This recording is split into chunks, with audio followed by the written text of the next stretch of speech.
good morning, good evening, whatever it is, wherever you are YouTube. So our season's finished, we've done well. The bike's held together perfectly, which is really all we could have hoped for in our first season. And we have a new higher powered nitrous oxide injected engine coming up next year. But one of the things we've got to do before we can build the new engine is do a baseline on the old engine, or what's called a baseline.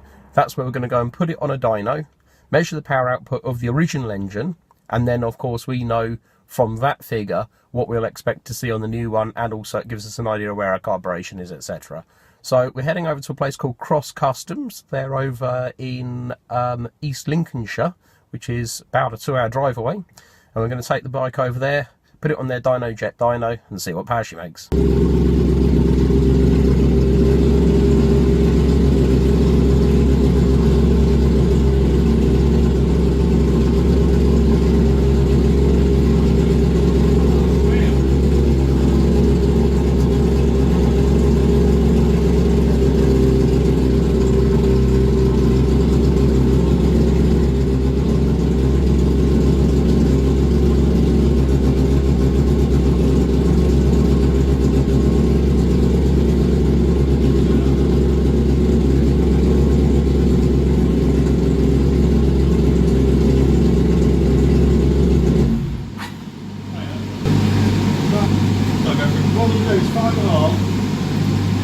Just run it a little bit, just cruise on the throttle, go up and down the gears a little bit, warm it up. I'll watch the gauge while we're doing it, just get an idea what the fuel is like.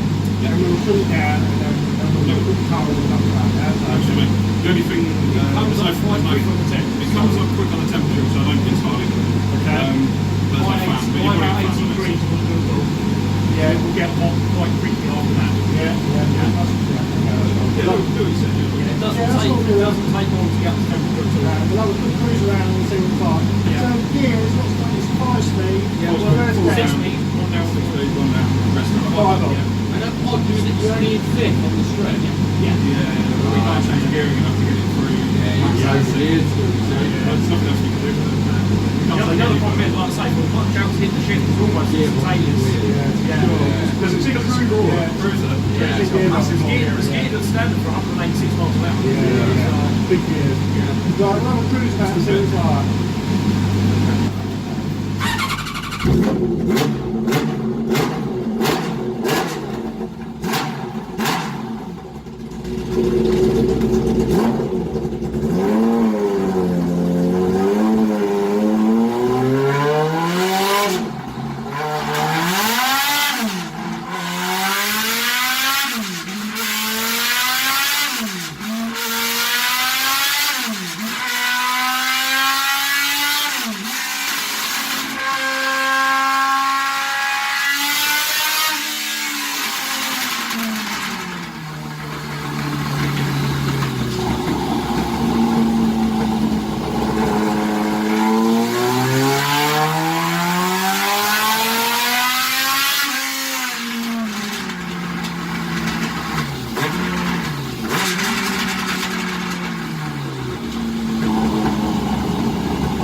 It is lead.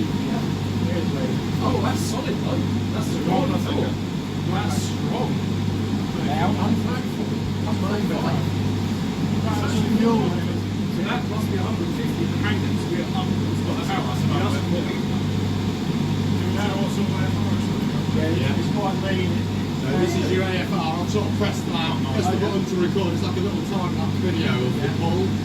There's your full fucking second, there you go down. The short bit's 13. Yeah, You know, it's short bit's 13 and a half. Split second, but it's more 14, you see. that's more or less road AFR, isn't it? Yeah, it's 12. Don't want to run about places as well.